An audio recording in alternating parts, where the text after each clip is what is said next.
will be aware that the Swedish government last year put forward a resolution on this issue, which was, I believe, by consensus passed through the Human Rights Council. This year, Sweden, along with the other members of the core group, have worked very hard to build on that momentum. Today, what I want to try and deliver for you all is a pretty informal discussion of where we are on this key set of questions about the opportunities and the challenges. Let me just start by posing a sort of big question, and then I want every one of the panelists to give me some opening thoughts on my big question. And I want to start with a pretty simple word, one syllable word, which is trust. It seems to me that the internet and the fact that we are all now wired to this global communication information delivery system, it amplifies issues of trust. How much can we trust governments, private businesses, corporations, and indeed ourselves as individual users of the internet? How can we trust all of these different stakeholders to use the extraordinary tool that is the internet in a responsible way and in a way that is respectful of human rights? When it comes to internet governance, no one single player has the entire perspective, the entire view of what's going on. There is the need to listen. That's the first requirement. In order to build this trust, in essence, what we need is to listen to the different sectors, to the different stakeholders and interested parties. And that includes really everyone. So I think that the basic idea that I would like to start with in our debate is to say that no one is able to have a complete picture, and everyone knows a little bit of what's going on in the internet. So the views from the different sectors and stakeholders are equally relevant if we are really willing to build an internet that works for the benefit of the advancement of our society. You need trust in order to be able to utilize the net. If you don't trust the net, if you don't trust your bank on online banking, you don't use it.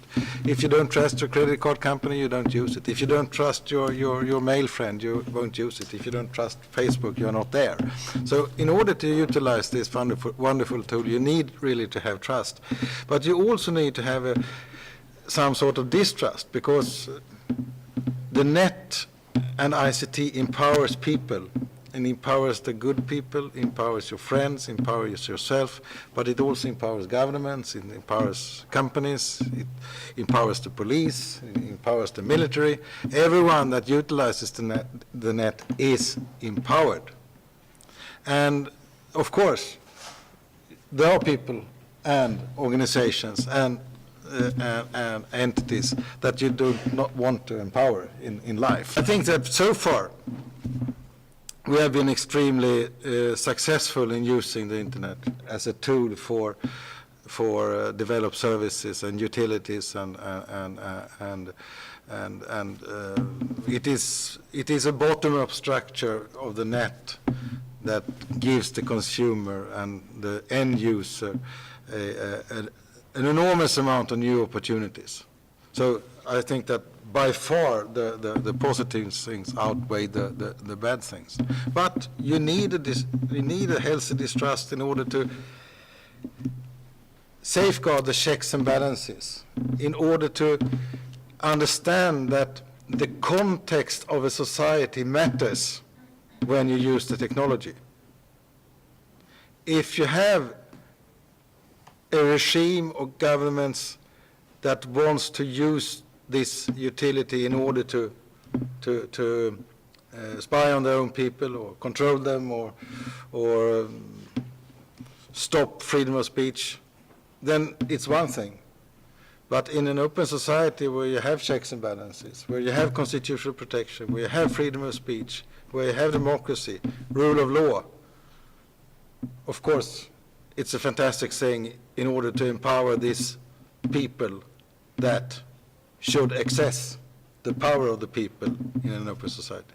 I think that from here on, beyond this historical moment of the resolution last year, we need to go forward and look at the structural and institutional conditions that are shaping freedoms, the structural and institutional conditions that frame what internet freedoms are, so that we go beyond internet non-exceptionalism in human rights, so that we look at the right to development and rights in a more comprehensive, indivisible way.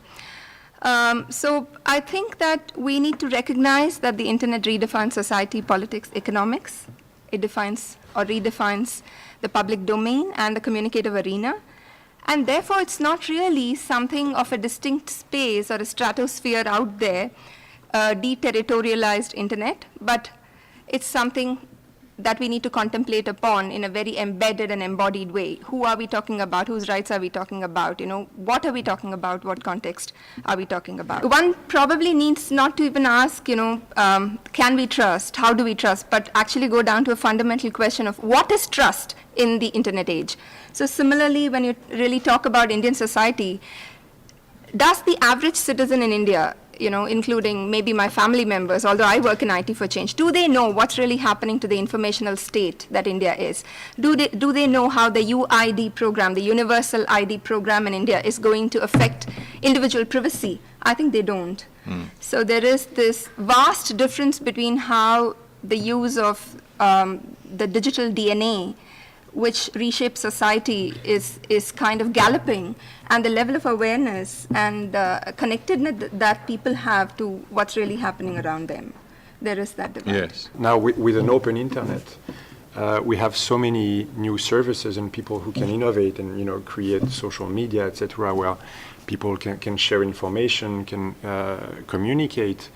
Many people are, you know, leaving a lot of digital footprint around which they are not necessarily aware about, whether it is information that we provide voluntarily, whether it is information that is tracked from our online activities and, you know, deducted from what we do. So I think, you know, with more options to communicate with, you know, which stem from this open internet, at the same time, both governments and companies have more options to track online activities of users. So that may be a point where, you know, people start to feel uneasy and where their trust, both in companies and governments, starts to be shaken. I think it's important to emphasize the fact that security is not absolute. You know, we very often say that freedom of expression is not absolute, that it can be restricted under a very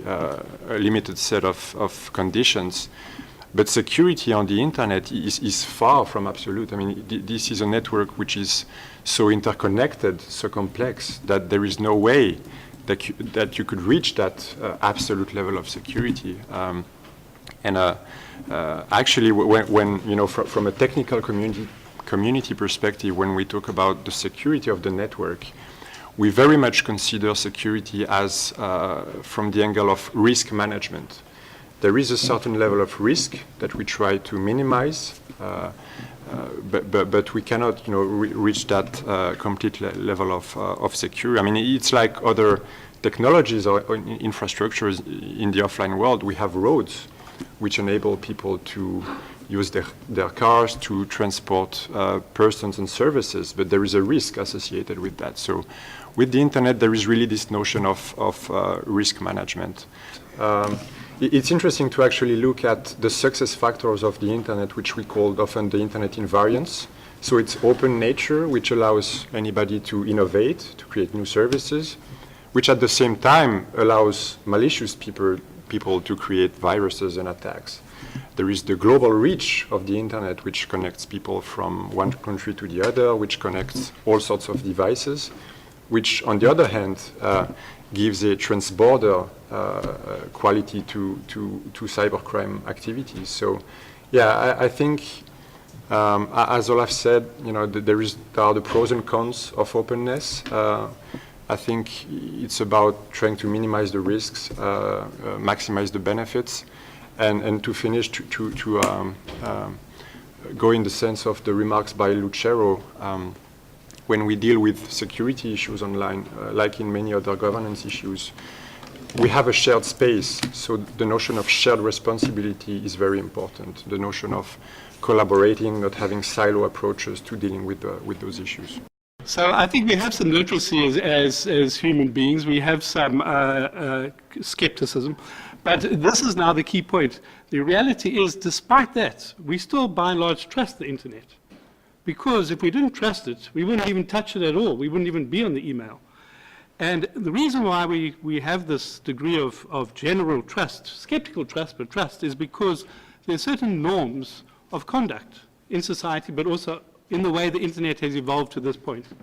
So, for example, we trust that Google is going to give us honest results and not jippo to serve their advertising interests. And we trust Do we? that. Well, I think everybody here Hands tends up. I mean, I don't know if there's a Google representative in the room, but hands up. Who, you know, it doesn't really matter if it's Google or any other big search engine, but the big search engines, the biggest digital presences in your lives, when you use them, do you really trust that they are, in essence, offering you a service which is in your interest, or do you see it that in the end, they're frankly doing something that's very useful for you, but their prime concern is taking data from you and commercializing that data for their own bottom line? But due respect, Chair, that's a different issue. It's whether they take you. Well, all right, just let's leave it as simple. Who trusts Google? When they use Google, who truly trusts Google? You raise your hand high. Yeah, okay. And who uses Google but does not fundamentally trust Google? Well, okay. Well, yeah, I mean, yeah, but trust you is see, there. no, but this is important because the majority of people here, they expect if they use Google, they are not getting jippoed results. That Google has an honest algorithm presented to them. That's the majority. So you can look at other things. People generally assume when you use the internet, hackers aren't going to steal your identity. You generally assume that if you express yourself on Facebook, you're not going to be locked in prison. You generally assume that nobody's going to spread false rumors and bad defamation about you. We have that kind of trust, and we realize there are bad things, but this is the key point. We realize those are the exceptions. And that's why the internet has become so big, because those are the exceptional things. So if those were the main things, if those were the norm, the internet would never become what it is. So we have to understand those norms, and we have to understand that these exceptions need to stay exceptions. The internet is a very, very, very, very, very big thing. And if you imagine the classic story of 4 blind men touching the legs of an elephant, and they're trying to describe what this is. Now you have 2.5 billion people touching this elephant, okay, in different ways. Some are rubbing the elephant and some are squeezing the elephant. But do they know that actually this is a whole thing as uneven as and wide as it is? And whether they're Skyping, whether they're e-banking, they're touching different aspects of the elephant, but this is one animal, okay? And this is what's really important. We understand how the internet came to establish this level of trust. We have to say, how was it that people who came to think that this elephant is a good elephant on the whole? Okay, and how they came, this is now UNESCO's pitch. They came because of the general norms that have existed in 4 areas, and we like to call this internet universality. And the one area is rights, the first one. That generally speaking, your rights are going to be respected on the internet, generally speaking. Okay. The second area, the way the internet came to be trusted, is because of its open, as Nicholas was saying. That you trust it's not a walled garden, you trust that your email will bounce around the world through seamless systems, you trust that you won't be excluded if you develop a good app, and some technology companies will keep you out there. So it's open, that's the second thing. The third norms that you trust are access. You trust that somewhere you're going to find language, which is your language. You trust that somewhere you'll find cost, which is going to suit you. You trust that actually it's not going to be discriminatory with gender. Okay, these are aspirational things, but you have some basic trust. And the fourth leg of the elephant is that you trust that actually this thing, many people are participating in it. Not one single sector controls it. Google doesn't control it. Corporations don't control it. Governments don't control it. Users don't control it. This is a multi-stakeholder thing. So you have that basic trust. So these norms, the norms of human conduct, that's what's given us the internet to the extent it's become. And I think if you want to keep trust, you have to keep those norms. Because if you mess with one of those norms, you could mess with trust. And of course, the internet and the the cyber communications, communication in cyberspace is a tool that can help such a development because it empowers, generally it empowers individuals more than it empowers states. I think that we can see it in some of the authoritarian regimes, how difficult it is to uphold the control that they could uphold in the analog world. I mean, if I compare China today with China when I was a kid in the 70s, it's a huge difference in a positive direction. One danger here is that countries like UK and Sweden, who have no totalitarian past, are too negligent on the threats. If I go to Germany, they are much more careful with their privacy, and they are much more distrustful towards the authorities. If I go to Poland, to Hungary, or Czech Republic, they say the same. We have our memories from the totalitarian past, so we are more cautious than you are about privacy. You know, why are you getting so hung up on sort of ensuring a secure internet in a country like Uganda, when frankly what we want right now is just the opportunity to use the internet rather than getting too hung up on how safe it is and whether our human rights are going to be respected once we've got it? We don't bloody well have it. We know that the next billion of users will not come from Europe or from the United States. It will come from Asia, from Africa, from Latin America. And it is with that perspective that we need to prepare our ground rules of engagement that will allow them to bring their vision and to express themselves and be part of this whole decision-making processes in an inclusive way.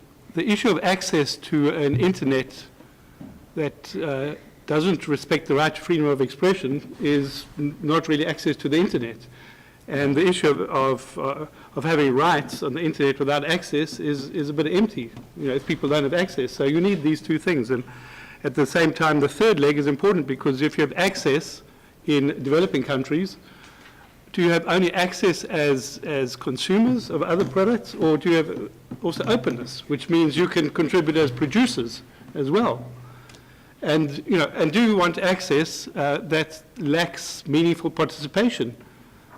Including, for example, what you first said, what about governments and companies collecting data? Well, Facebook, in fact, precisely backtracked on its privacy policies because people participated and said to Facebook, we don't like this. So I think, again, you need these four elements. For the internet to be the universal internet, you've got to have the rights, you've got to have the openness, you've got to have the access, you've got to have the participation. If you don't have that, well, I don't think you have the internet. On the question of, you know, the impact of the resolution, I think obviously it's not, you know, affirming that offline rights are applicable online. It's not going to change what's happening from one day to the other. But I think that the real issue is that when you have a network which is cross-border and you have all these cross-border issues, the real question is how do you apply those, you know, existing rights to the online world. And what's the answer? And an answer to that, and to get back to one of your questions of, you know, how can we cooperate, what's the governance to deal with security issues. I think that one very important step to that is the sharing of best practices. And for example, the resolution has done a very important impact, and is that it has set the agenda for discussions to happen in the past 2 years at the IGF, in other fora, to discuss those difficult issues. How do you apply those existing rights in the online world? And getting back to the concrete example of security, what we have to realize is that, I mean, security issues are very different from one region to the other. And that was something that was very clear in Dubai at the Wicked Conference. For example, in Africa, one of the main issues is maybe fraud, is misuse, is spam. Whereas in Europe, in the Netherlands, or any other country, when you talk about security, one of the key issues is how to secure an infrastructure which is linked to the electrical grid, to, you know, critical resources. And I think there is a great value, and we need to work more on that in sharing best practices. Because, for example, in Europe, we've been through all these spam issues and we've built experience. And I think it would be good to, you know, on the way forward, to share more of those best practices and to engage a dialogue between the developing countries and those who have been through some of these issues. It's very important that we have global norms, because what we have today are monopolies, mostly American, but not all. But you're really having private enforcement through these terms of service, that users are getting into with these corporates. And this kind of private governance, is certainly not on in the longer term. But when you talk about global norms and global governance, who will be doing this global governance? We have to have something of a modicum of a global community in the age of the internet. It's high time we started thinking of a global polity, which includes the governance of the internet, which is not about doling largesse from developed countries to developing countries. If you have an open society where people can participate, then you also will have a rather decent internet in the long run. I think that is quite obvious. But if you don't, if you use it in order, or if you misuse it, if you corrupt the usage of the net, then of course it will be a very evil thing. Internet is a bottom-up structure. It's something that involves everyone that is there. And they are there on their own conditions and with their own ambitions and what they want to do. So it always has to be, to a certain extent, anarchic, or at least chaotic. Well, it has to be dynamic. A traffic system is not anarchic. It's very dynamic, but it's ruled by laws. Sure. Yes, the internet is distributed. Yes, the internet is dynamic. Yes, it sees no borders. That's true. So there is no central authority, and no central authority would be able anyhow to rule it completely. The intelligence of the internet is at the fringes. That's why it has been so a vehicle to promote innovation. If we depended on a central authority to promote innovation on the internet, we wouldn't have advanced so fast as we've done in the past few years. Yes, we need to have coordination, a loose coordination in certain aspects that are required to keep the internet an open, distributed, and dynamic tool, as it is, instead of insisting in having a tightly government scheme that might restrict this ability to pursue innovation and favor development. Is there really no need? Is there really no need for some global governance that pulls certain regulations to guide how internet is accessed and used? This is the question I wanted to have clarified, and we're good to go. For many years, Brazil used to be the #1 in the list of countries of originating spam to the rest of the world. And so many attempts were made, either by government or the private sector or the civil society or the technical community, in an isolated way to tackle this problem, and it was fruitless. It brought no results. In the end, in Brazil, the different sectors realized that the only way to do it is that if they could come to a solution together. And then they did it. And there is a technical solution that they applied in the country, but to be effective, it needed to have the agreement and the understanding of not only the government, but also the telecom companies, because they would have to switch some ports at the technical level that wouldn't allow that the spam to continue to happen. So it took 7 years to get the agreement of all major telecom operators in Brazil, together with all internet service providers and the Anatel, which is the telecom regulatory authority. And it was only possible because back there, Brazil decided to adopt a governance model which includes representatives from the private sector, from the civil society, and from the government, and they were able to talk together. And they managed to do it. Today, Brazil is below the 20th, I think, perhaps even less than that, in this list of origins for spam. So this is just an example that gives you the clear picture of what is required to find solutions. Once you have an issue and you identify a problem, you need to bring on board all those parties involved, and you are only able to do that if you are inclusive of all those stakeholders. You cannot do that just by degree. We shouldn't confuse the whole process of understanding governance of the internet as something that's monolithic. There are technical issues and there are public policy issues. And public policy issues like intellectual property has national level legislation, regional level legislation, and global legislation. And you have the WIPO, and similarly for global trade. So global public policy has to be globally debated, and it has to have globally democratic mechanisms for something that's satisfactory for all nations, that's fair and that's due process and democratic. My takeaway from listening to all of you is that it's very important to avoid binary framing on a lot of these issues. So you started with, should we trust or should we be skeptical? And what I heard from most of you is that it's both. You have to really hold the tension of the opposites there, but hopefully the bias is marginally in favor of trust, because if there isn't, the danger of too much skepticism is that you lose the upside, the potentiality for development and for all the good it can bring around the world of this innovation.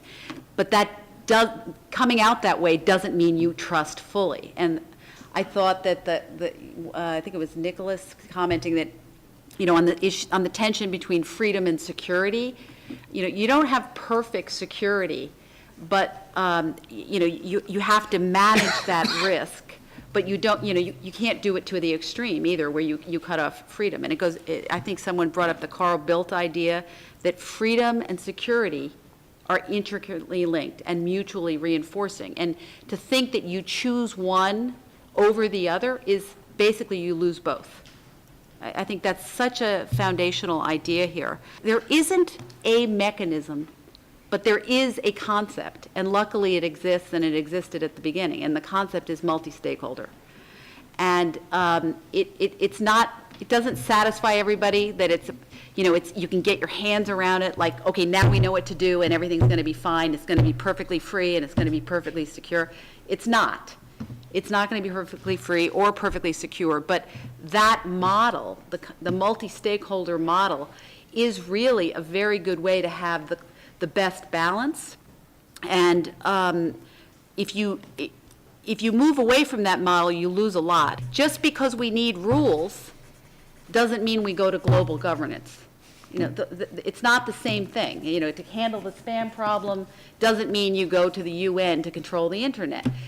Yes, you need rules, but there's a balance between all these stakeholders. So I think there is actually a system of social control on the net that is underestimated, and the positive effects of this system of social control is definitely underestimated. And if you look at how communities in difficult countries with difficult regimes, how they work together and how they exchange information, how they reach out to outside their own countries, and how they get support from outside. Many are very critical against Anonymous, for example. But Anonymous is not always doing bad things. They were first in Syria, for example. They have done wonderful things in Iran. So it's a mixed picture. And there are a lot of instruments for social control, which I think could be even more sophisticated. If you're a journalist, and this is something that concerns me, your digital safety, you certainly wouldn't want the country's intelligence agencies to be monitoring your private sources. Quite. But if you suspect they are, and you're getting death threats sent to you an email or by phone, you have every right to say to them, hey, can you not track this digital trail and apprehend these people? So part of your responsibility for security as a state is to protect my freedom of expression. You can protect me against threats to my security, to use my freedom of expression. I wonder if in the years to come, this is the kind of issue that would actually come before the Security Council. And whether instead of blue helmeted troops on the ground, you'll have blue helmeted geeks sitting in a cyber, some kind of server warehouse, monitoring and trying to kind of enforce the peace, because the militarization of cyberspace is a key dimension. And who's responsible for that level of security globally? It's primarily the Security Council. So who knows? This may end up an issue. I'm not sure if that thought is reassuring me or scaring the hell out of me, but it's an interesting way of looking at the future.